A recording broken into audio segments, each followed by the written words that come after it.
But this deen has produced such men and women over and over. And the Prophet ﷺ said, the believers are like mines of gold and silver. The believers are like mines of gold and silver. The best of them in the Jahiliyyah will also be the best in the day of Islam if they believe. So let us look. We see Umar ibn al-Khattab radiallahu anhu, the worst in his opposition to Islam. But the best in the Jahiliyyah. And when Allah subhanahu wa ta'ala gave Umar Islam, when Allah guided Umar into Islam, Islam changed.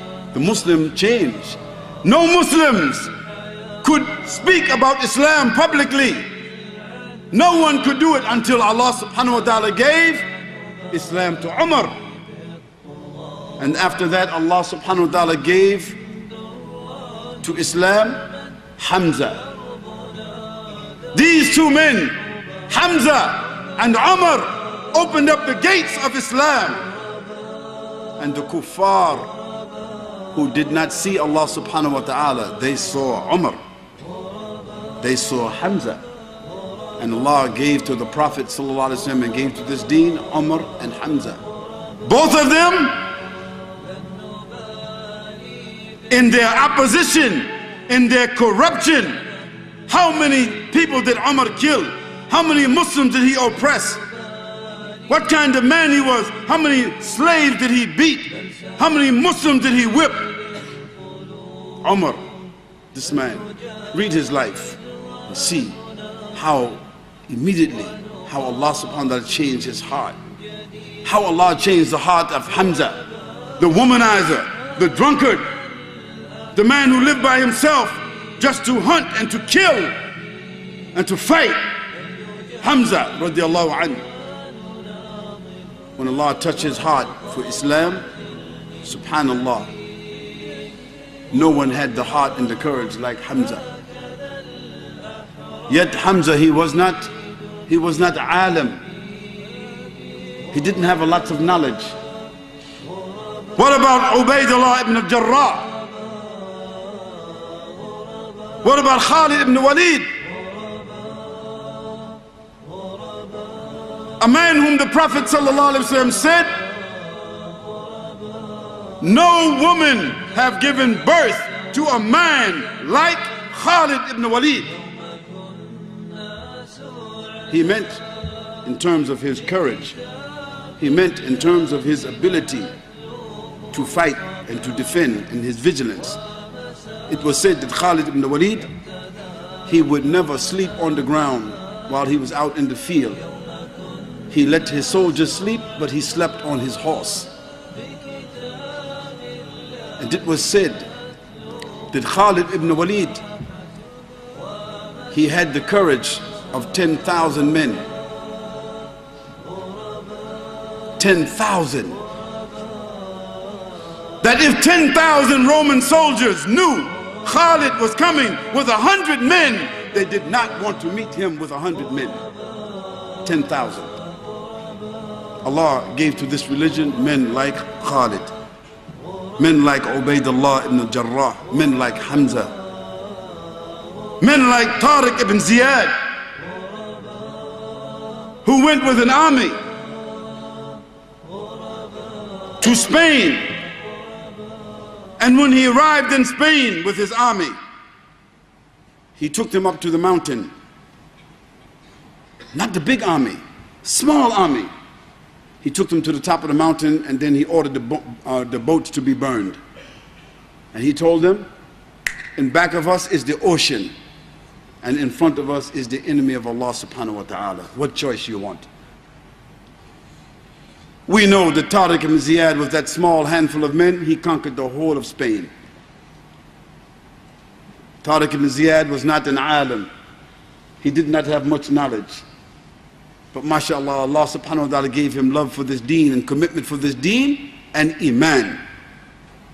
And then we had men like Salahuddin al-Ayyubi, who also, he was not Arab. MashaAllah, he conquered and took back Quds for Islam when no one else had the power to do it.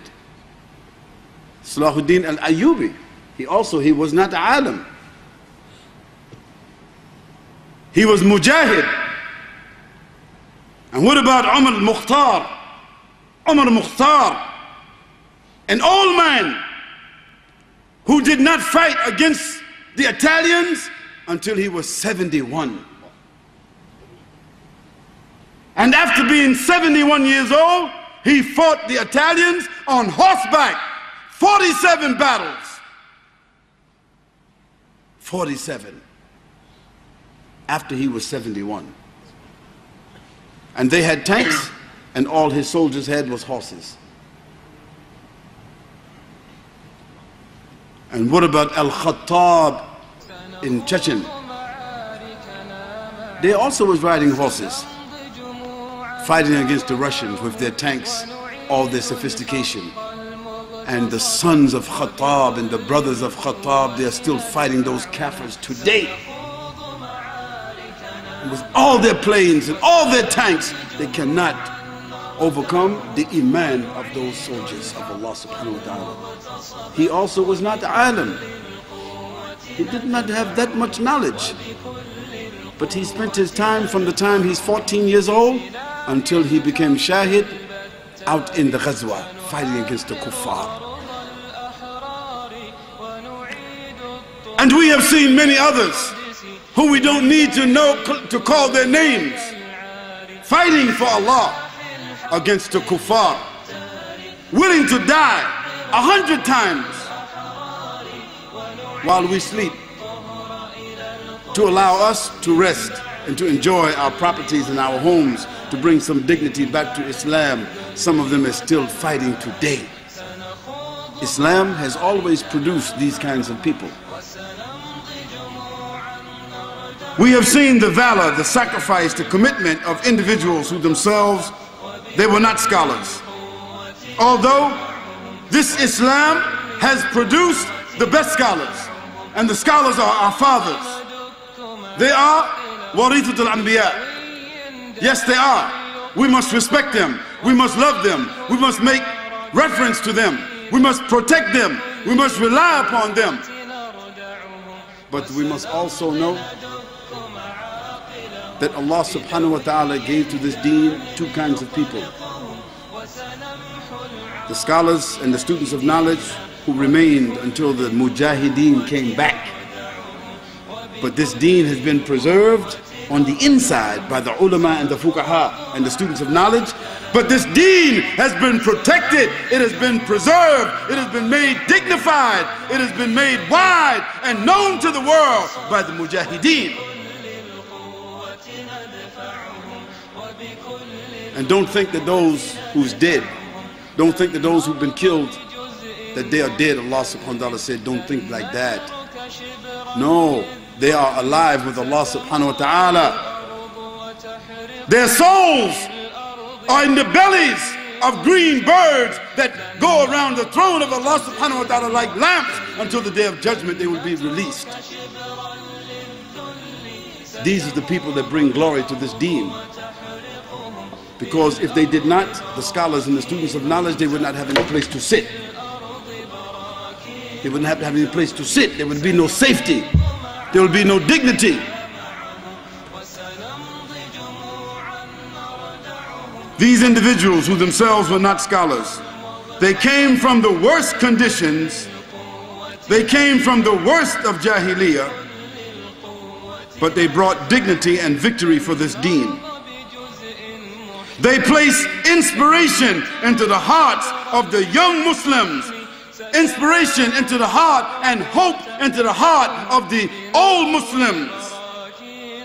And they put fear and they put trauma in the hearts of the enemies of Allah subhanahu wa ta'ala.